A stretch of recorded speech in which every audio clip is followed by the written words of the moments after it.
అమ్మల గన్నయమ్మ ముగురమ్మల మూల పుటమ్మ చాల పెద్దమ్మ సురారులమ్మ కడుపారిడి పుచ్చినయమ్మ తన్నులో నమ్మిన వేల్పుటమ్మల మనమ్ముల నుండిడియమ్మ దుర్గమాయమ్మ కృప్తాబ్ధియుచ్యుత మహత్వ కవిత్వ పటుత్వ సంపదల్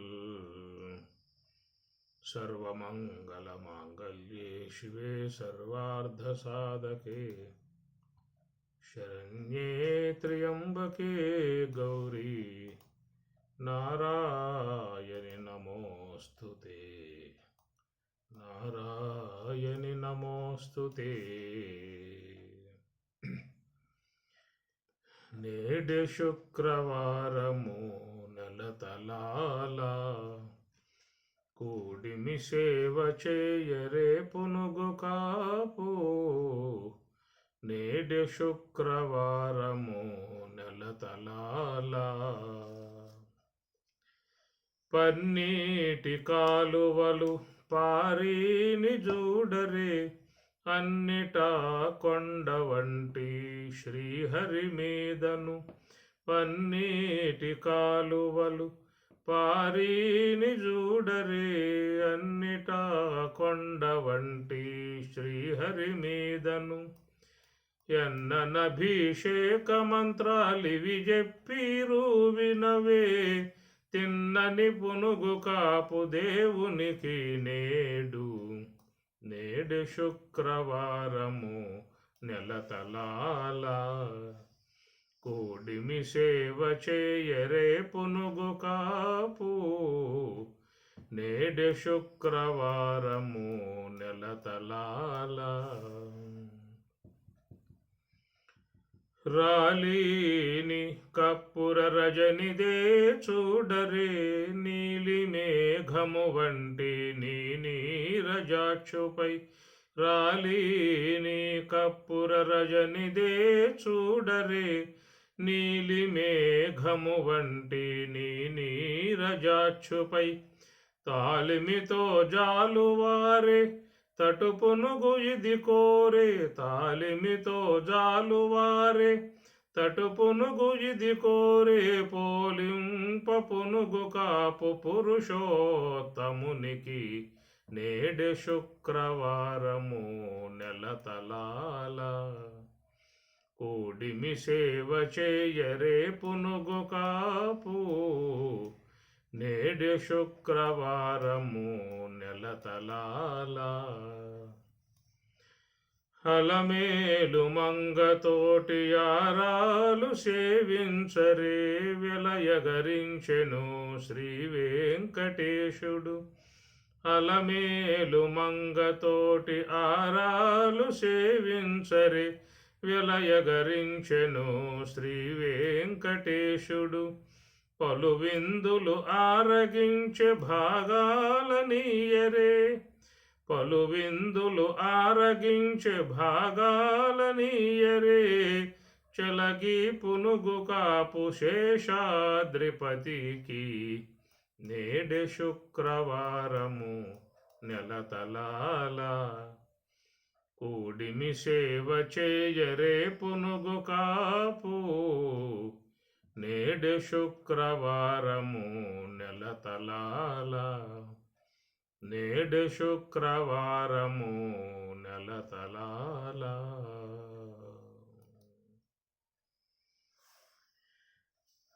శరన్నవరాత్రులు అమ్మవారి ఉత్సవాలు సందర్భాన్ని పురస్కరించుకొని జగన్మాతను స్మరించుకుంటూ ఉన్నాము. లోకమంతా కూడా ఆరాధిస్తూ ఉన్నది, జపిస్తూ ఉన్నది, ధ్యానిస్తూ ఉన్నది. అందరూ కూడా అన్ని ప్రాంతాలలో అమ్మవార్లను సేవించుకోవటం, తమ తమ గృహాలలో కూడా అమ్మవారు నెలకొల్పుకొని అనేక స్తోత్రాలతో, జపాలతో, నివేదనలతో, భక్తి శ్రద్ధలతో ఆరాధించుకునేటు విధానముగా ఉన్నటువంటి పర్వదినములు 9 రోజులు కూడా అమ్మవారిని విశేషముగా ఆరాధించుకునేటువంటి భారతీయ సంస్కృతి భక్తి భావంలో మునిగి ఉన్నటువంటి సందర్భం. మరి ఆ జగన్మాత సాకారమూర్తిగా నిరాకారమూర్తిగా ఆరాధించే విధానము, భక్తులై ఉన్నటువంటి వారు సాకారముగా ఆరాధిస్తారు, యోగులై ఉన్నటువంటి వారు నిరాకార రూపమును ఆరాధించి మోక్షాన్ని పొందేటువంటి విధానం. సాకార విధానములో సేవించుకునేటువంటి వారికి వాళ్ళు కోరిన కోరికలు తీర్చే విధానముగా జగన్మాత ఉంటుంది. నిరాకార స్వరూపిణిని ఆరాధించి నిర్గుణ పరబ్రహ్మ ప్రాప్తిని పొందటానికి అమ్మవారి అనుగ్రహముతో యోగులు నివృత్తి మార్గంలో ప్రయాణం చేస్తున్నటువంటి విధానము. కనుక అమ్మవారి గురించి సాకార విధానములు ఎంతోమంది మహాత్ములు మీకు రోజువారీగా అందిస్తున్నటువంటి విషయాలే. ఉదయం లేచి టీవీ ఆన్ చేశాము అని చెప్పానంటే 9 రోజులు కూడా అయ్యవార్లు అందరూ కూడా టీవీలో కూర్చుని ఎక్కడెక్కడ గ్రంథాలలో ఎలాంటి విశేషాలు ఉన్నాయో అమ్మవారి గురించి అవన్నీ కూడా వర్ణన చేస్తూ అమ్మవారికి ఎలాగా ఆరాధించాలి, ఏ పుష్పాలతో పూజించాలి, ఏ నివేదనలని అమ్మవారు సమర్పించుకోవాలి, ఏ విధంగా ఏ యొక్క అష్టోత్తర నామాలతో పూజించుకోవాలి, ఎట్లా అలంకారం చేయాలి, ఇవన్నీ కూడా మీకు చూస్తే ఉదయం పూట మీరు ఆన్ చేస్తే టీవీ భక్తి ఛానల్ కానీ అనేక వాటి నుంచి అనేక విషయాలు మీకు సంప్రాప్తమయ్యేటువంటి విధానము. కనుక భక్తి తత్వాన్ని గురించి ఎక్కువగా నేను చెప్పాల్సిన అవసరం మీకు లేదు. అనేక మంది మహాత్ములు మీకు అందిస్తూ ఉన్నటువంటి సందర్భమే.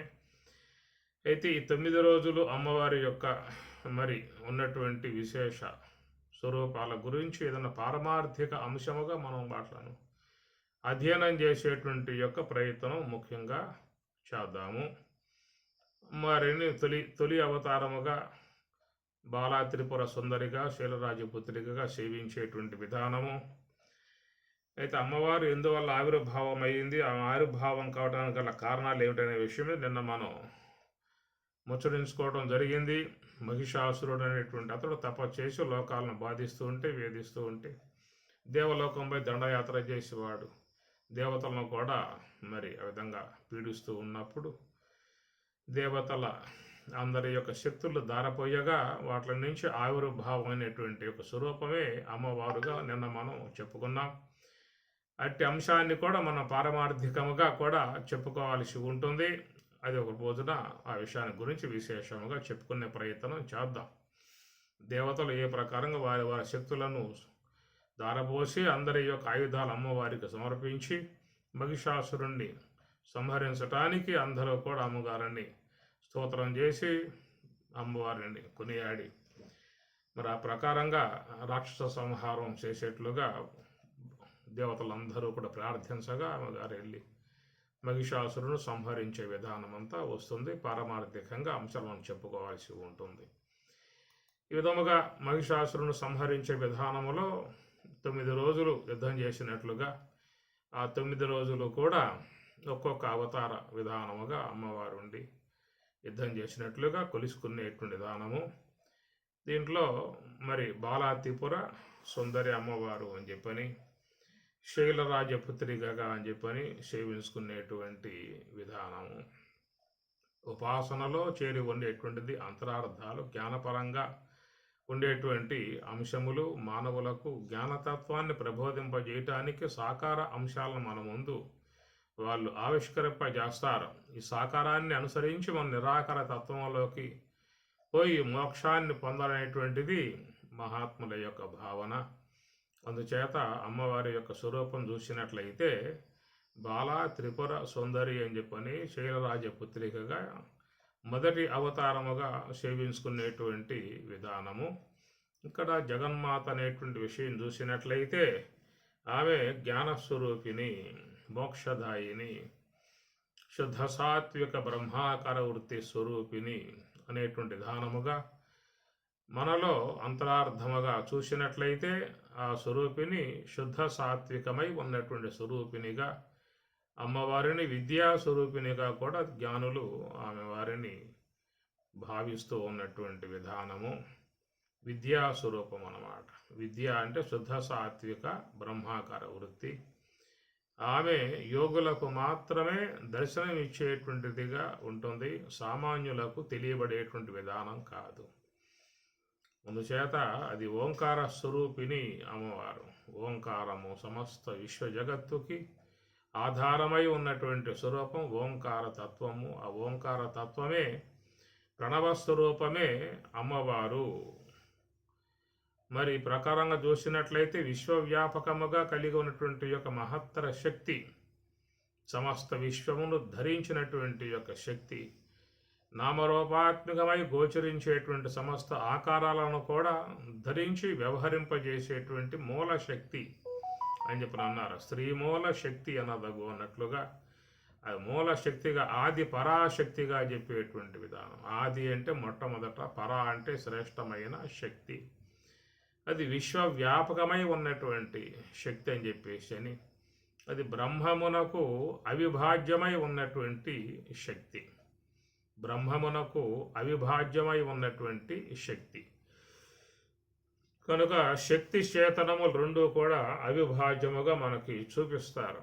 అనగా పరమేశ్వరుని యొక్క విషయంలో అర్ధనారీశ్వరులు అనేటువంటి భావన, సగభాగం అమ్మవారు, సగభాగం పరమశివుడు. ఏమిటని చెప్పనంటే ఒక బ్రహ్మము శక్తి రెండూ కూడా అవిభాజ్యమై ఉన్నటువంటి విధానము. రెండింటికి కూడా రూపం లేదు. శక్తికి రూపం లేదు, చేతనానికి రూపం లేదు. ఆ రూపరహితమై ఉన్నటువంటి యొక్క వాట్లను మనకు మన కళ్ళ ముందు ఆవిష్కరింపజేశారు.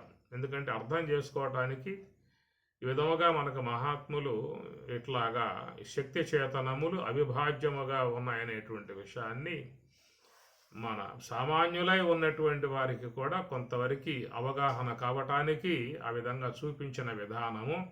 మూలానికి పోయినట్లయితే మాత్రం ఏమున్నది విశ్వంలో అంటే చేతనము శక్తి రెండే విశ్వంలో ఉన్నాయనేటువంటి, ఇంకేం లేవక రెండే ఉన్నాయి, బ్రహ్మము శక్తి స్వరూపము అని చెప్పని. కనుక ఈ శక్తియే నామరూపాలుగా ధరిస్తూ ఉంటుంది.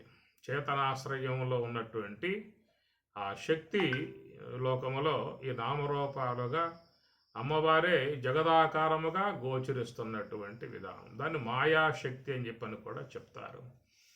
అది శుద్ధ సాత్విక బ్రహ్మాకర వృత్తిగా, విద్యా స్వరూపిణిగా, మాయాశక్తిగా ఉన్నటువంటి విధానం. కనుక ఆ శక్తే ఈ నామరూపాలుగా గోచరించే విధానముగా ఉన్నటువంటిది. ఆ విధముగా విశ్వవ్యాపకమై ఉన్నటువంటి ఆ శక్తి ప్రతి ఒక్క శరీరములో కూడా చూసినట్లయితే మహాకారణ స్థలము 4వ అంశముగా చేరి ఉన్నటువంటి ఆ ఓంకారాత్మికముగా ఉన్నటువంటి స్వరూపము శుద్ధ సాత్విక బ్రహ్మాకార వృత్తిని మహాత్ములు యోగము ద్వారా యోగ సమాధిలో అమ్మవారిని దర్శించి అమ్మవారి అనుగ్రహముతో వారు శుద్ధ బ్రహ్మమును చేరుతున్నారు. శుద్ధ బ్రహ్మం వద్దకు పోవాలంటే అమ్మవారి అనుగ్రహం కావాలి. మోక్షద్వార కవాట పాటన కరీ కాశీపురాధీశ్వరి భిక్షాం దేహి కృపావలంబన కరీ మాత అన్నపూర్ణి. మోక్షద్వార కవాట పాటన కరీ మోక్షద్వారం. కనుక ఆ మోక్షద్వారానికి 2 తలుపులు అడ్డంగా ఉన్నాయి. ఏమిటంటే మాయ అవిద్య అనేటువంటి తలుపులు. రెండింటిని కూడా తొలగింపజేసి ఆమె మరి ఆ యొక్క మోక్ష ప్రయత్నం చేసేటువంటి ఆ జీవుణ్ణి బ్రహ్మములో చేర్చే విధానముగా ఆమె మోక్ష ద్వారంలో ప్రవేశింపజేస్తుంది అంటాడు శంకరాచార్యుల వారు. మోక్షద్వార కవాట పాటన కరీ కాశీ పురాధీశ్వరి అన్నారు. కనుక జ్ఞానపరంగా గనక చూసినట్లయితే విశ్వవ్యాపకమై అంతటా వ్యాపకమై ఉన్నటువంటి ఆ బ్రహ్మం మనలో ప్రత్యేగాత్మగా పిలువబడుతున్నది. అంతటా వ్యాపకమై ఉన్నటువంటి యొక్క ఆ శక్తి స్వరూపమే మనలో శుద్ధ సాత్విక బ్రహ్మాకార వృత్తిగా ఉందన్న విషయాన్ని అందరూ కూడా తెలుసుకోవలసి ఉంటుంది. సర్వం ఏతద్ బ్రహ్మ, అంతటా వ్యాపకమై ఉన్నటువంటి ఆ బ్రహ్మము అయం ఆత్మ, ఈ శరీరములో ఆత్మగా ఉన్నది అన్నాడు. ఆ విధంగానే అంతటా వ్యాపకమై ఉన్నటువంటి మరి ఆ పరాశక్తి శక్తి స్వరూపిణి మనలో మహాకారణమునందు శుద్ధ సాత్విక బ్రహ్మాకార వృత్తిగా ఉన్నటువంటి యొక్క ఆమె ఉన్నటువంటి శుద్ధ సాత్విక బ్రహ్మాకార వృత్తి స్వరూపినిగా ఉన్నటువంటి అమ్మవారిని గురించి యోగులందరూ కూడా ఈ విధంగా కొనియాడుతూ ఉన్నారు. గాయత్రి మహామంత్రంలో అయితే చాలా మంత్రాలు అమ్మవారి గురించే ఆ విధంగా బోధించే విధానం ఉంటుంది. ఈ గాయత్రి మాత గురించి మనం రేపు అంశంలో చెప్పుకోవటం జరుగుతుంది. అక్కడ అనేక విశేషాలు కూడా మనం ముచ్చరించుకోవడం అనేటువంటిది అవుతుంది. బాలా త్రిపుర సుందరి అన్నారు. మనం చూసినట్లయితే తిరుమలేశుడు నామాల స్వామి, ఏడుకొండలవాడ వెంకటరమణ గోయింద గోయింద, ఆపద ముక్కులవాడ వడ్డీ కాసులవాడ గోయింద గోయింద. స్వామివారికి కూడా అమ్మవారి ఉత్సవాలలోనే బ్రహ్మోత్సవాలు జరుగుతాయి. ఎప్పుడు కొండ మీద కూడా విశేషముగా స్వామివారిని ఒక్కొక్క రోజు ఒక్కొక్క వాహనం మీద మాడవీధులలో స్వామివారిని ఊరేగింపు చేస్తారు. స్వామివారికి ఒక పేరు ఉన్నది బాలాజీ అని. బాలాజీ వెంకటేశ్వర స్వామివారిని బాలాజీ అని పిలుస్తారు. ఎందుకంటే అమ్మవారి యొక్క స్వరూపమే బాలాజీ స్వామివారు కూడా. శక్తి స్వరూపమై ఉన్నటువంటి స్వామివారు తిరుమల కొండ మీద వేంచేసి ఉన్నాడు కనుక శివక్షేత్రముగా, శక్తి క్షేత్రముగా విరాజమానమై ఉన్నటువంటిది వైష్ణవ క్షేత్రముగా లోక ప్రసిద్ధిగాంచినటువంటి విధానం అన్నమాట. శివరూపమని నీవు చెప్పుదురు కొందరు, ఆదిశక్తి వటంసు అందురింకొందరు, నారాయణుండనుసు నవ్వుదురు కొందరు, మూడు మూర్తులతోడి ముగ్గురవు రూపంబు అని కూడా స్వామివారిని కొనియాడే విధానం ఉన్నది.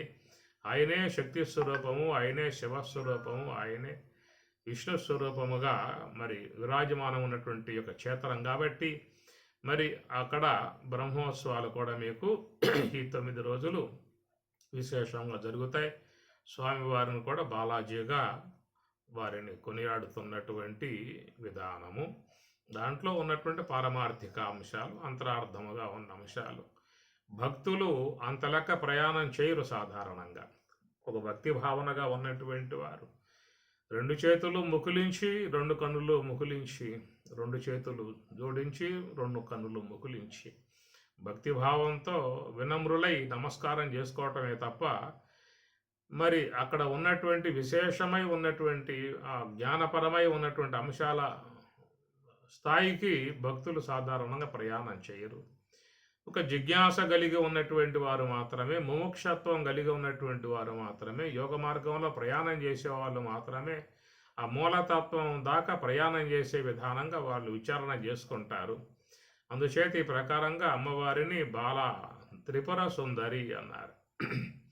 చిన్నది అల ప్రాయంబున కన్నది పతి లేక సుతుని కడు చిత్రముగా, ఎన్నడు రతికేలిరుగదు సన్నివ్వక పెంచెనవతి జగమున వేమ. చిన్నది అల ప్రాయంబున కన్నది పతి లేక సుతుని కడు చిత్రముగా, ఎన్నడు రతికేలిరుగదు సన్నివ్వక పెంచెనవతే జగమున వేమ అని వేమన అమ్మవారిని గురించి చక్కగా ఆయన తత్వంగా వర్ణన చేస్తాడు. కనుక మూలశక్తి అనేటువంటిది పరాశక్తి, ఆ యొక్క మూలశక్తి మాయాశక్తియే. మరి ఆమె నుంచి సమస్త జీవులందరూ కూడా ఆవిర్భావమయ్యారు. లోకంలో ఏ యొక్క జీవులైతే ఉన్నారో అందరూ కూడా అమ్మవారి యొక్క అనుగ్రహముతో ఏర్పడ్డటువంటి వారు. మూలశక్తిగా ఉన్నటువంటి యొక్క మాయాశక్తి నుంచి ఏర్పడ్డటువంటి అవిద్య అనేటువంటి ఆవరణం కారణంగా, అవిద్య అనేటువంటి ఉపాధి కారణంగా లోకంలో జీవభావమును పొందినటువంటి జీవులు.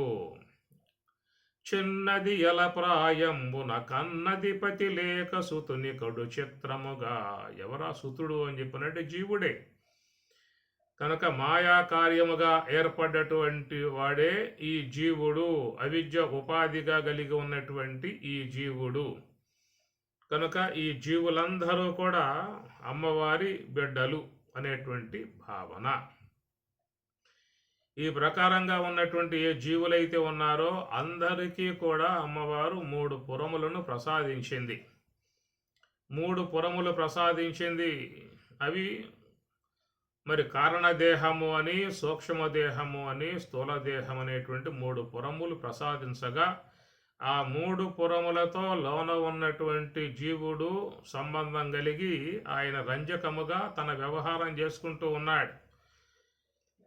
కనుక జీవుణ్ణి పురంజనుడు అనేటువంటి పేరుగా పిలుస్తారు. భాగవతంలో పురంజనోపాఖ్యానం అని చెప్పి వస్తుంది.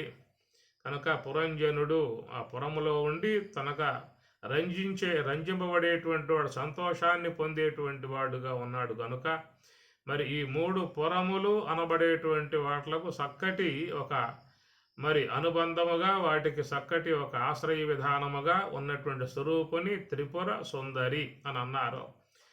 కనుక అమ్మవారి యొక్క ఆదరణతోనే సకల జీవులు కూడా తమ తమ వ్యవహారములు చేసుకుంటూ ఉన్నారు.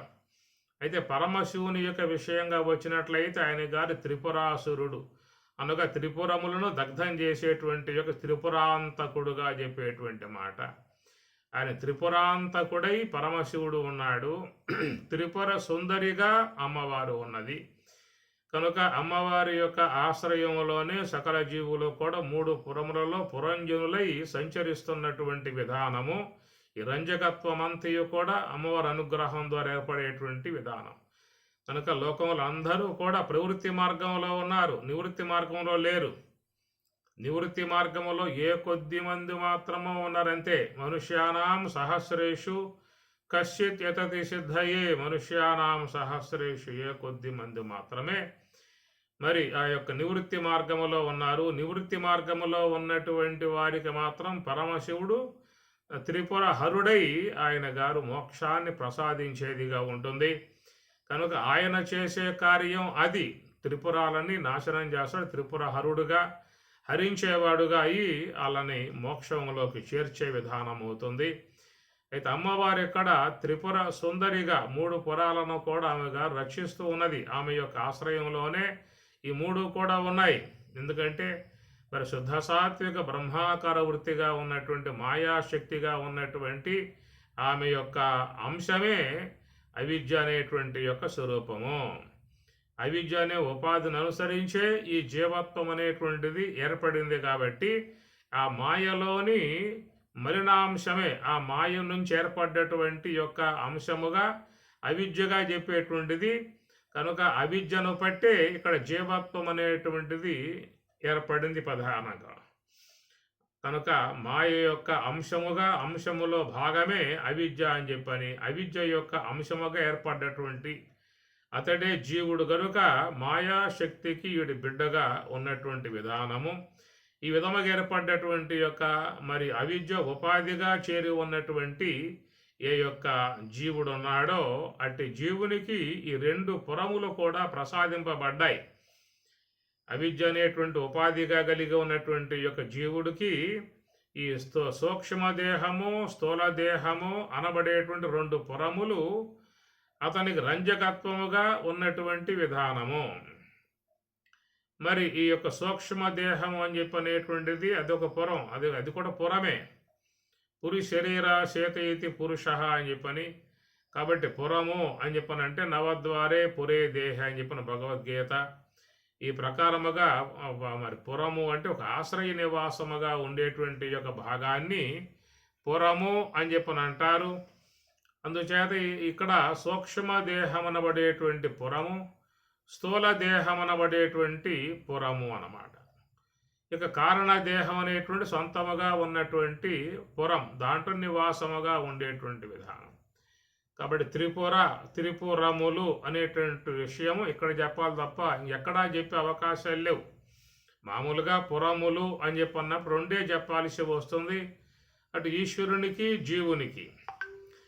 ఈ నామరూపాత్మకమై ఉన్న విశ్వ జగత్తంతా, పంచభూతాత్మకమై ఉన్న విశ్వ జగత్తంతా సర్వేశ్వరునికి పురమది. కానీ ఇక్కడ మరి సూక్ష్మదేహము, స్థూలదేహము వెష్టిగా ఉన్న విధానాలలో ఇది జీవుని యొక్క పురము అని చెప్పని. అందువల్ల జీవుడి యొక్క పురం ఇది, అది ఈశ్వరుని యొక్క పురము. ఇట్లా చెబితే 2 చెప్పాల్సి వస్తుంది తప్ప 3వ పురం చెప్పే అవకాశాలు లేవు. ఎందుకంటే మూడవదిగా ఉన్నటువంటి స్వరూపం అది పురుషోత్తముడు అన్నారు. క్షర పురుషుడు అక్షర పురుషుడు కాకుండా మూడవది పురుషోత్తముడు అనే మాట చెప్పుకొస్తున్నారు.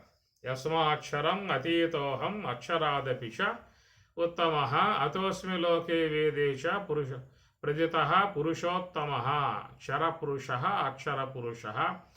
ఇరువురికి కూడా అతీతుడై ఉన్నటువంటి స్వరూపమే పురుషోత్తముడు అనేటువంటిదిగా భగవద్గీత 15వ అధ్యాయం బోధిస్తూ పురుషోత్తమ ప్రాప్తి యోగ అనే మాట వాడింది. ఎవరైతే ఆ పురుషోత్తమ ప్రాప్తిని పొందుతారో ఇక వాళ్ళకి నా నివర్తంతే, ఇక జన్మకు వచ్చే అవకాశాలు ఉండవని చెప్పని. కనుక పురుషోత్తమ ప్రాప్తి పొందటానికి చేసే ప్రయత్నంలో భాగమై ఉండాలి. ముఖ్యంగా అది మోక్ష ప్రయాణమై చేరి ఉన్నటువంటి జిజ్ఞాసువుల యొక్క మంచి ధామము. అలాంటి ధామాన్ని చేరుకోవాల్సి ముఖ్యంగా ఉంటుంది. ఈ ప్రకారంగా చూసినట్లయితే ఇక్కడ పురములు అనబడేటువంటి 2 చెప్పాలి తప్ప 3 చెప్పే అవకాశం లేదు. ఎందుకంటే క్షరపురుషుడు అక్షర పురుషుడు పురుషోత్తముడు అని చెప్పి అన్నప్పుడు పురుషోత్తముడుగా ఉన్నటువంటి శుద్ధ బ్రహ్మమునకు పురము లేదు. ఆయన మాయాతీతుడు. ఆయన దగ్గర ఏమీ లేవు. వ్యష్టి జగత్తులే, సమిష్టి జగత్తు లేదు, ఏమీ లేదు అక్కడ. కేవలం శుద్ధ బ్రహ్మము అన్నారు. కనుక శుద్ధ బ్రహ్మమునందు పురము చెప్పే అవకాశం లేదు. ఆయన పురుషోత్తముడుగా చెప్పే విధానం. పురము అనే చెప్పాల్సి వచ్చినప్పుడు మరి జీవుడికి ఈశ్వరునికి చెప్పాల్సి వస్తుంది. పంచభూతాత్మికమై ఉన్న జగత్తు ఆయనకు పురముగా ఉన్నది. ఆ పంచభూతాత్మికమై ఉన్న జగత్తులోని అంశములుగా ఏర్పడ్డటువంటి యొక్క ఈ శరీరం అనబడేటువంటి ఇది కూడా పంచభూతాత్మిక దేహమే. ఈ పంచభూతాత్మిక దేహం జీవునికి పురముగా ఉన్నటువంటి విధానం. ఈ రక్కన చూసినట్లయితే 2 పురములే చెప్పాల్సి వస్తుంది. కనుక ఇక్కడ త్రిపుర అనే మాట వాడటం కారణంగా యొక్క జీవుని యందు మాత్రమే చెప్పేటువంటి యొక్క అంశము త్రిపురములు అనేటువంటి విధానం. ఎక్కడికి పోయే అవకాశాలు లేవు. వేరే వేరే బయటికి పోయాము అని చెప్పనంటే అవన్నీ కూడా లోకాలు అయిపోతాయి. విష్ణులోకము, శివలోకము, బ్రహ్మలోకము, గంధర్వలోకము, పితృలోకము, యమలోకము అవన్నీ లోకాలుగా చెబుతారే తప్ప పురములుగా చెప్పారు. పురములుగా చెప్పేటువంటి యొక్క విధానం ఇప్పుడు చెప్పుకున్నట్లు 2 చెప్పాలి. వ్యష్టి సమిష్టిలో ఈశ్వరునికి జీవునికి. ఇక్కడ త్రిపుర సుందరి అనేటువంటి మాటగా వాడటము, త్రిపురాంతకుడు అనే మాటగా వాడటము, ఈ 2 కూడా మన యందు అన్వయమయ్యేటువంటి యొక్క అంశములు. ఇవి గ్రహించుకోవాల్సిన అంశము. కనుక అమ్మవారేమో త్రిపురాలను కూడా రంజింపజేసేదిగా ఉన్నది. పరమశివుడేమో 3 పురాలని త్రిపురాలను అంతం చేసేవాడుగా ఉన్నాడు. అది నివృత్తి మార్గమునకు సంబంధించిన అంశము. ఇది ప్రవృత్తి మార్గమునకు సంబంధించిన అంశము. కనుక లోకంలో సాధారణంగా సకల జీవులు కూడా ప్రవృత్తి మార్గమునే అవలంబించి ఉన్నటువంటి విధానం. నివృత్తి మార్గం అనేది ఎవరికి కూడా స్వతసిద్ధంగా రాదు. ఎవరైనా ఆశ్రమాలకు పోయి మహాత్ముల వద్ద ఉండి ప్రస్థానత్రయాన్ని అధ్యయనం చేసి ఆత్మానాత్మల విషయమై అవగాహన చేసుకుని ఇక జన్మరాహిత్యం కోసంగా చేసే విధానములు నివృత్తి మార్గంలో ప్రయాణం చేసే ఉన్నట్లయితే అలాంటి వారికి మాత్రమే పరమశివుడు ఆయన మరి త్రిపురాంతకుడుగా నిలిచి వాళ్లకు ఆ త్రిపురములో కూడా లేకుండా చేసి శుద్ధ బ్రహ్మములో చేర్చే విధానముగా వాళ్లకు మాత్రమే ఆయన గారు ఉన్నారు. ఇక్కడ లోకంలో అందరూ కూడా ప్రవృత్తి మార్గం అవలంబించి ఉన్నారు కాబట్టి ఈ ప్రవృత్తి మార్గములో ఉన్నటువంటి వారికి అమ్మవారు త్రిపుర సుందరిగా ఆమె గారు మరి అందరికీ మంచి సుందరమై ఉన్నటువంటి యొక్క జీవితాన్ని ప్రసాదిస్తుంది. సుందరమై ఉన్నటువంటి యొక్క జీవన విధానాన్ని ప్రసాదిస్తుంది. కనుక అమ్మవారి పట్ల పూర్ణమైనటువంటి యొక్క భక్తి భావన ఉన్నటువంటి వారి జీవితము నవ్యముగా, దివ్యముగా, భవ్యముగా సాగే అవకాశము ఏర్పడుతుంది. కనుక ఈ ప్రకారముగా లోకములో ఉన్నటువంటి యొక్క సకల జీవులకి కూడా తల్లి అని చెప్పనేటువంటి యొక్క మాట. ముగ్గురు మూర్తులు కన్న తల్లి అనే మాట ఒక పక్క వాడుతూ ఉన్నప్పటికీ కూడా ఈ మూల శక్తిగా ఉన్నటువంటి యొక్క మాయాశక్తిగా ఉన్నటువంటి అవ్యక్త తత్వముగా పిలువబడేటువంటి యొక్క ఆ శక్తి నుంచి ఏర్పడ్డటువంటి జీవులు. ఎందుకంటే జీవుడు అన్నప్పుడు అవిద్య ఉపాధి అనుసరించి జీవుడు అని చెప్పాల్సి వస్తుంది.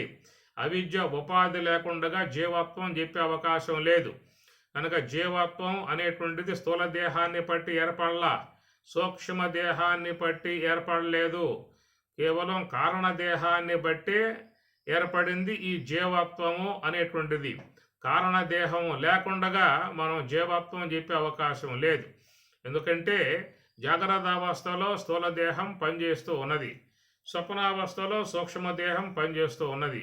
సుషుప్తి అవస్థ చెప్పినప్పుడు అక్కడ స్థూల దేహ వ్యవహారము లేదు, సూక్ష్మదేహ వ్యవహారము లేదు. కనుక స్థూల దేహాన్ని బట్టు సూక్ష్మదేహాన్ని బట్టు జీవత్వం చెప్పినట్లయితే సుషుప్తి అవస్థలో స్థూల దేహ వ్యవహారం లేదు, సూక్ష్మదేహ వ్యవహారం లేకపోవడం కారణంగా రెండు జడం కావటం కారణంగా జీవత్వం కూడా దాని ఉనికి లేకుండా పోయే పరిస్థితి ఏర్పడుతుంది. కనుక ఉనికి లేకుండా పోయే పరిస్థితి ఏర్పడినప్పుడు సుషుప్తి అనబడేటువంటిది ఎవరికి చెప్పాలప్పుడు ఇంకా? కనుక జీవత్వం అనేటువంటిది స్థూల దేహం బట్టి వచ్చినట్లయితే అది స్వప్నావస్థలో ఉండగా పోయింది. కానీ సూక్ష్మదేహం ద్వారా జీవత్వం వచ్చిందని చెప్పానంటే అది సుషుప్తి అవస్థలో ఉండగా అది పోయింది. కాబట్టి ప్రకారముగా ఈ జీవత్వం అనబడేటువంటిది మరి చూసినట్లయితే అవిద్య అనేటువంటి ఉపాధి కారణంగా ఏర్పడ్డటువంటిది. ఈ అవిద్య అనేది చూసినట్లయితే అది మాయలోని అంతర్గతమై ఉన్నటువంటి యొక్క శక్తి అన్నమాట. అవ్యక్త తత్వం అనబడేటువంటిదియే మరొక అంశములో అది అవిద్యగా పిలువబడుతుంది.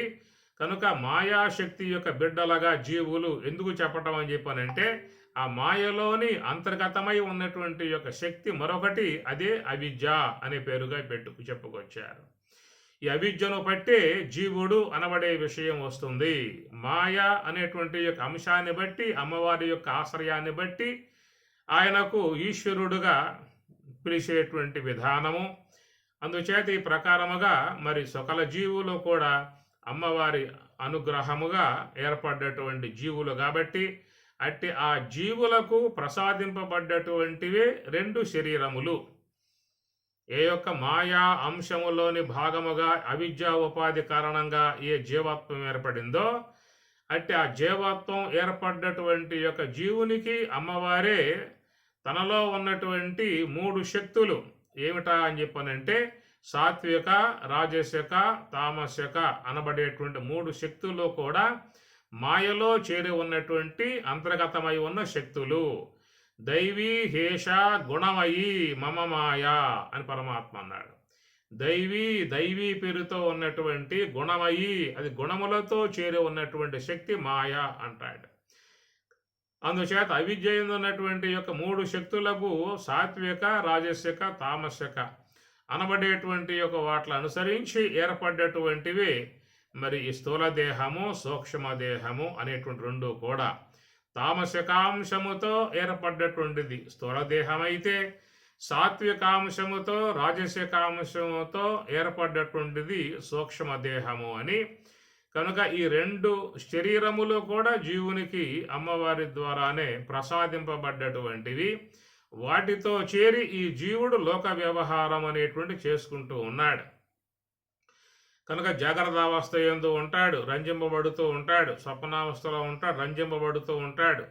ఆ రెండింటి నుంచి విడబడి మరి సుషుప్తి అవస్థ ఎందు ఉండి చక్కగా ప్రశాంతంగా ఆనందముగా ఆనందించేవాడుగా ఉన్నాడు. ఈ ప్రకారముగా ఈ మూడు పురములను సంచరించేటువంటి వాడుగా ఉన్నటువంటి అతడు ఈ జీవుడు పురంజనుడుగా పిలువబడుతున్నటువంటి వాడు.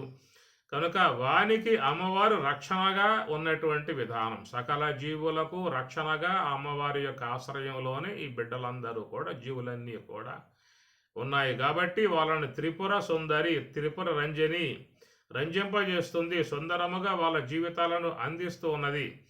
కాబట్టి ప్రకారముగా మరి అమ్మవారి యొక్క ఆశ్రయంలో ఏర్పడ్డటువంటి ఈ జీవులు ఈ స్థూల దేహముగా, జాగ్రత్త అవస్థ, సూక్ష్మ దేహముగా, స్వప్నావస్థ, కారణదేహముగా, సుషుప్తి అవస్థ, ఈ మూడు అవస్థలను పొందుతూ ఈ జీవులు తమ మరి జీవన గమనాన్ని కొనసాగించుకుంటూ ఉన్నటువంటి విధానము. కాబట్టి ప్రకారముగా అందరూ కూడా చూసినట్లయితే అమ్మవారి యొక్క ఆశ్రయంలో ఉన్నటువంటి జీవులు సద్గుణములు కలిగి, సద్భావన కలిగి, మంచి జీవితాన్ని జీవించగలిగితే అట్లాంటి వారికి అమ్మవారి అనుగ్రహం అనేటువంటిది ఎప్పటికీ ఉంటుంది. ఎందుకంటే రాక్షసాంశముగా ప్రవర్తించేటువంటి వారిని అమ్మవారు ఉపేక్షించదు అనేటువంటి విషయం. ఏమి అనగా మన అమ్మవారిని ఎంతో భక్తిభావంతో పూజ చేస్తూ ఉన్నాం, సేవిస్తూ ఉన్నాం, జపిస్తూ ఉన్నాం, ఎన్నో నివేదనలను సమర్పిస్తూ ఉన్నాం, అలంకారాలతో అలంకరింపజేస్తూ ఉన్నాం, ఎన్నో చేస్తూ ఉన్నాం. ఎన్ని చేసినా కానీ మన వ్యక్తిత్వాలలో మార్పు రాందే మాత్రం అమ్మవారు అనుగ్రహించే అవకాశం మాత్రము ఉండదు. చూసినట్లయితే మహిషాసుర మర్దిని కానీ, మరి శంభాసురుడు కానీ, రంభాసురుడు కానీ, జంబాసురుడు కానీ, ఇంకెవరైనా కానీ అందరినీ కూడా అమ్మగారు వధించుకుంటూ పోతూ ఉన్నది. కారణం ఏంటంటే సాత్విక స్వభావం కలిగి, భగవద్భక్తి కలిగి, సద్గుణాలు కలిగి, అందరికీ కూడా సంతోషమును ఆనందమును కలగజేసే విధానముగా ఎవరి జీవన విధానం అయితే ఉంటుందో అలాంటి ఆ జీవన విధానము కలిగి ఉన్నటువంటి వారి పట్ల అమ్మవారు ఎప్పుడూ కూడా అనుగ్రహ భావన కలిగి ఉంటుందనే విషయాన్ని ముఖ్యంగా అందరూ కూడా తెలుసుకోవలసి ఉంటుంది.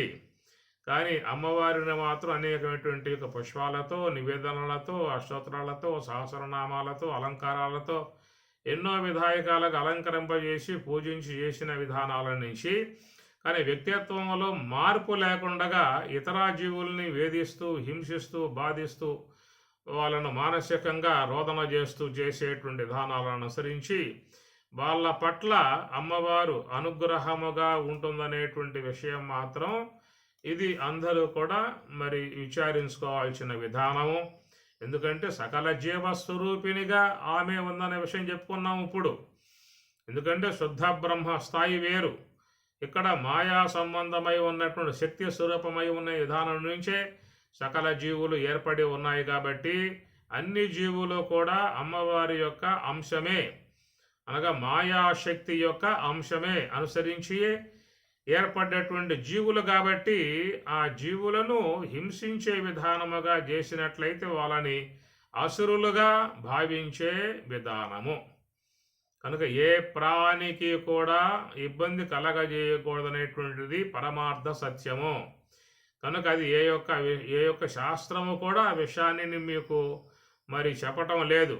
అన్ని జీవులు కూడా పరమాత్మ యొక్క అంశము అని అమ్మవారి యొక్క అంశముగా చెప్పుకొచ్చే విధానము. భగవద్గీతలో కూడా మనం చూసినట్లయితే అద్వేష్ట సర్వభూతాన మైత్ర కరుణ ఏవచ నిర్మమ నిరహంకార సమదుఃఖ సుఖ క్షమి.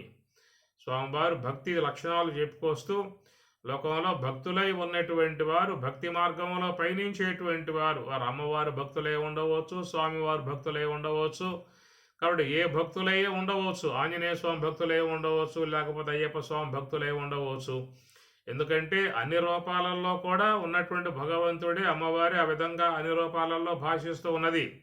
లలితా సహస్రనామాలకు పోతే 1000 ఆకారాలుగా బోధిస్తూ ఉన్న విషయము.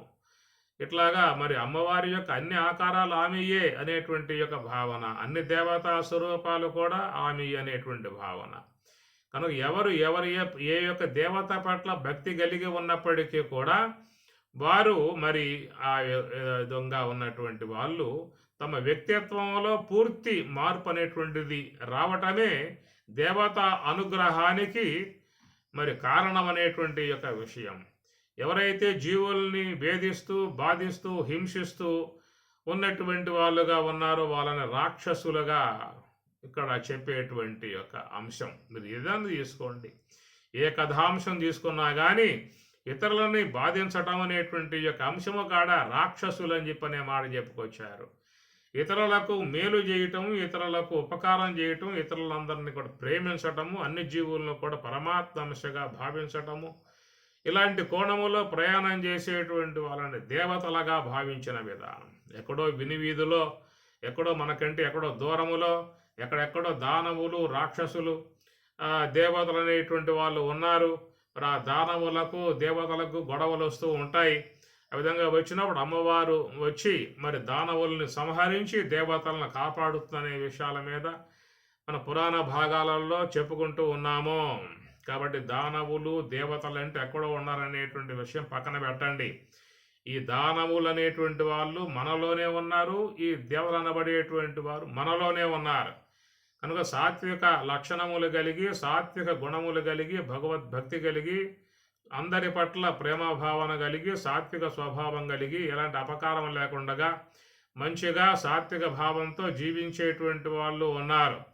నిరంతరముగా వైరములతో విద్వేషాలతో కక్షలతో కార్పణ్యాలతో అసూయలతో ప్రవర్తించేటువంటి జీవులు ఉన్నారు. కాబట్టి ఈ విధంగా ఆసురీ సంబంధమై ఉన్నటువంటి స్వభావాలు కలిగి ఉన్నటువంటి వారి పట్ల అమ్మవారు అనుగ్రహం కలిగి ఉంటుందనే విషయాన్ని ముఖ్యంగా అందరూ కూడా ఈ విషయాలు కొంచెం జాగ్రత్తగా తెలుసుకోవాల్సి ఉంటుంది. మేము ఎట్లా ప్రవర్తించినా పర్వాలేదు, ఎవరిని వేధించినా, ఎవరిని తిట్టినా, ఎవరిని కొట్టినా, ఎవరిని హింసించినా పర్వాలేదు, అమ్మవారిని సేవిస్తే సరిపోతుంది అని చెప్పి అనుకున్నట్లయితే ఆమె అనుగ్రహం కలిగే అవకాశాలు లేవు. ఎందుకంటే దానవులు ఎక్కడో ఉన్నారని చెప్పని, దేవతలు ఎక్కడో ఉన్నారని చెప్పనేటువంటి యొక్క భావన కలిగి అమ్మవారిని సేవించడం కాదు. ఈ రాక్షస విధానాలు మనలోనే ఉన్నాయి. ఈ రాక్షస విధానాలు దైవీ విధానాలు మనలోనే ఉన్నాయి. కనుక రాక్షస సంబంధమై ఉన్న కృత్యములు ఏవైతే ఉన్నాయో వాటిని పారద్రోలి దైవీ సంబంధమై ఉన్న గుణాలతో జీవించగలిగినట్లయితే అలాంటి గుణములు కలిగి ఉన్నటువంటి వారికి దైవానుగ్రహం, అమ్మవారి అనుగ్రహం త్వరగా ఏర్పడుతుంది వాళ్ళకి. కనుక దానికి నిదర్శనముగా ఉన్నటువంటిది మీరు భక్తి యోగంలో చూడండి. 13వ శ్లోకం నుంచి మీకు అక్కడ ఉంటాయి. అద్వేష్ట సర్వభూతానా మైత్ర కరుణ ఏవచ నిర్మమ నిరహంకార సమదుఃఖ సుఖ చమి. నిర్మమ నిరహంకార, మమకారం లేక అహంకారం లేక సర్వజీవుల పట్ల మైత్రి కరుణ భావమును కలిగి ఉండేటువంటి విధానము. సంతుష్ట సతతం యోగి యథాత్మ దృఢ నిశ్చయ మయ్యర్పిత మనోబుద్ధి యోమద్భక్త సమే ప్రియ అనే విషయాలు చాలా మంచిగా స్వామివారు మానవత్వము కలిగి ఉన్నటువంటి యొక్క లక్షణములు, మానవత్వముతో ప్రవర్తించేటువంటి యొక్క లక్షణములు, మనిషిని మనిషిగా ప్రవర్తింపజేసేటువంటి యొక్క లక్షణములు. సంతుష్ట సతతం యోగి యథాత్మ దృఢ నిశ్చయ మయ్యర్పిత మనోబుద్ధి యోమద్భక్త సమే ప్రియ అనపేక్ష శుచి దక్ష ఉదాసీన గతవ్యద సర్వారంభ పరిత్యాగి యోమద్భక్త సమే ప్రియ సమః శత్రువు చ మిత్రే చ తథా మానవమానయో శీతోష్ణ సుఖదుఃఖేషు సమస్సంగ వివర్జిత. ఇవన్నీ కూడా చూసినట్లయితే మరి మానవత్వముగా ఉన్నటువంటి విధానము, ఈ మానవత్వపు లక్షణాలు కలిగి జీవించగలిగితే వాళ్ళు దైవీ స్థాయికి ఎదిగే అవకాశం ఏర్పడుతుంది. అట్టి ఆ దైవీ స్థాయికి ఎదిగినట్లయితే వారికి అమ్మవారి కృప పూర్ణముగా మనలో ఉన్నటువంటి శుద్ధ సాత్విక బ్రహ్మాకార వృత్తే అమ్మవారు, ఓంకార స్వరూపిణియే అమ్మవారు. మనం ఏదో బయట రోజు ఒక ఆకారంగా పెట్టుకుని పూట బాలా త్రిపుర సుందరి అమ్మవారు, రేపు గాయత్రి మాత అమ్మవారు, ఆ తర్వాత లలిత అమ్మవారు, అన్నపూర్ణ అమ్మవారు, కాత్యాయని అమ్మవారు, మహాలక్ష్మి అమ్మవారు, సరస్వతి అమ్మవారు, ఈ విధముగా ఒక భక్తి భావంలో రూపాలు పెట్టుకొని సేవించుకుంటూ ఉంటాం. అవన్నీ కూడా ప్రాథమిక స్థాయిలో ఉన్నటువంటి యొక్క అంశములు. కళ్ళతో ఆ విధంగా చూసుకుంటూ అమ్మవారిని దర్శించుకుని మురిసిపోయే విధానము, అది కేవలం భౌతికముగా ఉన్నటువంటి యొక్క అంశములు. కానీ దాంట్లో ఉన్న పారమార్థికతను చూసినట్లయితే మరి మనలోనే ఆ జగన్మాత అనేటువంటిది నివాసముగా మహాకారణమునందు శుద్ధ సాత్విక స్వరూపినిగా నివాసముగా ఉన్నది. ఆమె అనుగ్రహం అనేది కలగాలని చెప్పన్నట్లయితే మనలో దైవీ గుణాలు అనేటువంటివి నెలకొనాలి. లలితా సహస్రనామములను చూసుకోండి, ఎన్నో గుణాలు అక్కడ అమ్మవారి సన్నిధిలో ఉన్నటువంటి యొక్క స్వరూపాలు.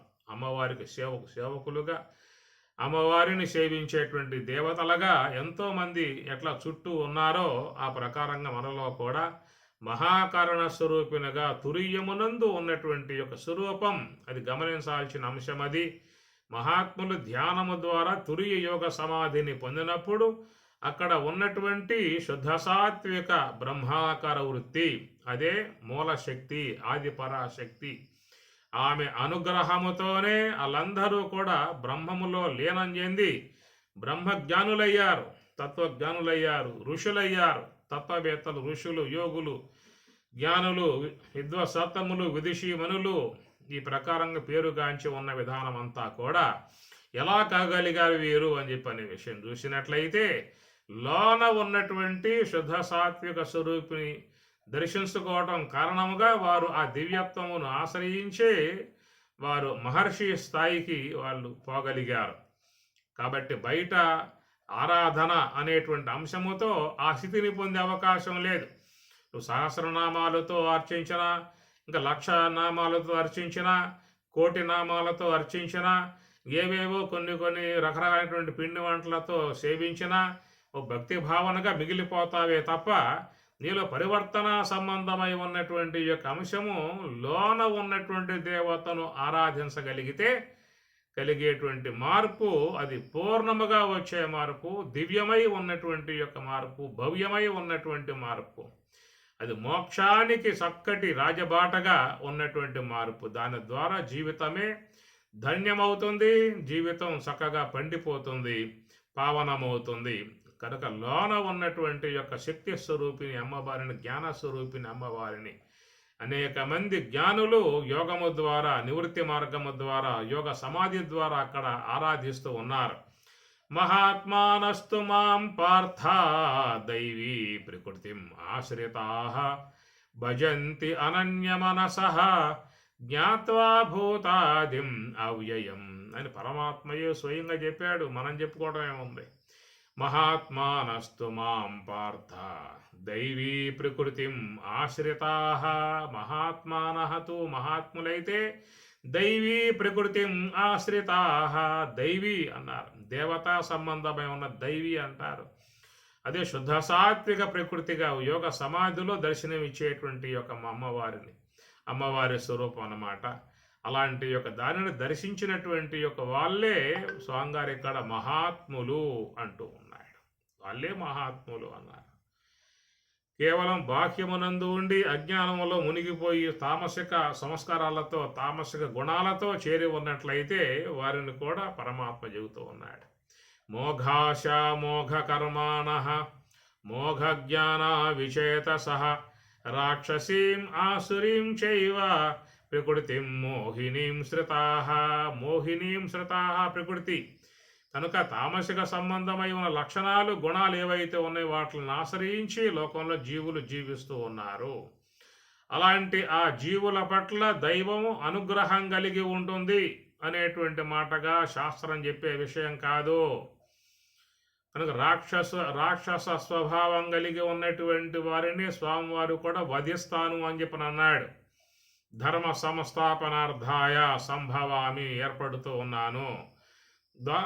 మరి ఆ విధంగా దుష్ట స్వభావం కలిగినటువంటి వారిని నేను వధిస్తాను అని చెప్పి అన్నప్పుడు మరి మనలో అలాంటి యొక్క మార్పుకి చక్కటి విధానం రావాలి కదా. కనుక బయట చూస్తేనేమో మరి రాక్షస గుణాలతో, ఆసురీ గుణాలతో జీవిస్తూ అందరినీ కూడా హింసిస్తూ, బాధిస్తూ, విమర్శిస్తూ, అసూయ గుణాలతో వాళ్ళని పీడిస్తూ ఇలాంటి లక్షణాలు కలిగి ఉన్నటువంటి వాళ్ళమై మరి నవరాత్రుల్లో అమ్మవారి గ్రహాన్ని పెట్టి అనేక పుష్పాలతో, అనేక పిండి వంటలతో, అనేకమైనటువంటి అలంకారాలతో సేవించినట్లయితే వాళ్ళ వైపు అమ్మవారు కన్ను తెరిచి చూస్తుందా అనేటువంటి విషయాన్ని అందరూ గమనించుకోవాల్సి ఉంటుంది. కాబట్టి ఏదైనా మనలో హృదయ పరిపక్వత రావాలి, మనలో వ్యక్తిత్వంలో చక్కటి మార్పు రావాలి. కనుక అమ్మవారు మెచ్చుకునేది మన వ్యక్తిత్వంలో మార్పు అనేటువంటిది వస్తే అమ్మగారు కాపాడుతుంది, రక్షిస్తుంది. కనుక దేవతలనే కాపాడింది, రాక్షసుల్ని దండించింది అంటే ఏమిటి అర్థం అక్కడ? రాక్షసులు అంటే ఎవరు, దేవతలు అంటే ఎవరు?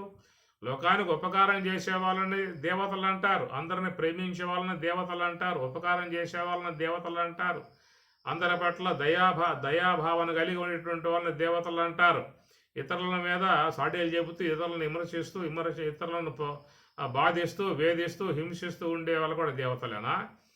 వాళ్ళ పట్ల అమ్మవారి అనుగ్రహం కలిగి ఉంటుందా?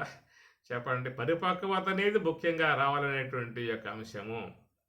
ఏదో అమ్మవారి విగ్రహం పెట్టాము, మేము పూజ చేసాం, ఆ పుష్పాలు తీసుకొచ్చాం, ఎక్కడెక్కడయో తీసుకొచ్చాం పుష్పాలు, ఆ పుష్పాభిషేకాలు చేసాం, కుంభాభిషేకాలు చేసాం, లక్ష ఒత్తులతో దీపాలు వెలిగించేసాం, లక్ష కుంభములతో అభిషేకాలు చేసాం. ఇవన్నీ కూడా ఒక ఆడంబరముగా చేసుకునే అంశాలే తప్ప సరైనటువంటి యొక్క మార్పు వ్యక్తిలో రావాలి. ఆ వ్యక్తిలో మార్పు రాగలిగితే నీ కుంభాభిషేకాలు అవసరం లేదు, నీ కోటి బిల్లబాక్షన్లు అవసరం లేదు. నీ బొట్లతో పూలు పోయాల్సిన అవసరం లేదు. నీలో మంచి మార్పు రాగలిగితే అది అమ్మవారికి సంతోషం. అది అమ్మవారు చూసేటువంటి యొక్క విధానం. అది పరివర్తన చూస్తుంది.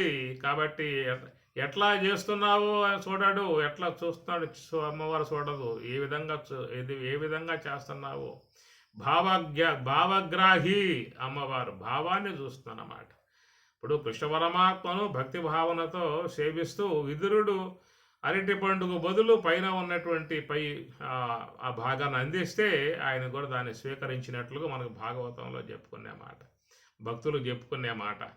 ఆ విదురుడు పారవశ్యంలో పరమాత్మకి ఏమిటంటే ఆ అరటిపండు ఒలిసి ఆ లోన ఉన్న గుజ్జు ఇవ్వకుండా పైన ఉన్న తోలు ఇచ్చిన సందర్భం అదే స్వామివారు భుజించాడు. ఎందుకంటే భక్తి భావంతో ప్రసాదించింది భగవంతుని ప్రీతికరమై ఉన్నటువంటి యొక్క వస్తువు.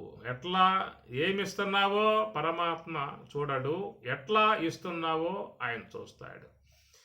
కాబట్టి అది పరమాత్మ యొక్క ఆ భావం అన్నమాట. మరి సత్యభామ అహంకారముతో ఎన్నో విధాయకాలుగా ఆయన్ని మరి దక్కించుకోవాలని చెప్పనేటువంటి భావనతో అహంకారంతో చేస్తే పరమాత్మ తోగలేదు. ఒక భక్తి భావంతో రుక్మిణి అమ్మవారు తులసాకు పెడితే తూగాడు అని చెప్పానంటే అది మనం గమనించుకోవచ్చు. కనుక ఈ విశ్వంలో ఉన్నటువంటివన్నీ కూడా పరమాత్మ అమ్మవారు ఇచ్చిందే. నువ్వు ఇచ్చే 1,00,000 బిల్లవార్తం చేశాను, ఆ 1,00,000 బిల్ల ఎవరు ఇచ్చారు? అమ్మవారు ఇచ్చినయే. 1,00,000 పూలతో కుంభాభిషేకం ఎక్కడి పూలన్నీ కూడా అమ్మవారి పొద్దునకాలు ఇచ్చినటువంటివి. నువ్వు ఏమి పెట్టుతున్నావో మొత్తం ఆమెయే. అవన్నీ కూడా ఆమెకి పెట్టినవి కాదు. నీ వ్యక్తిత్వంలో ఏమైనా మార్పు వచ్చిందా?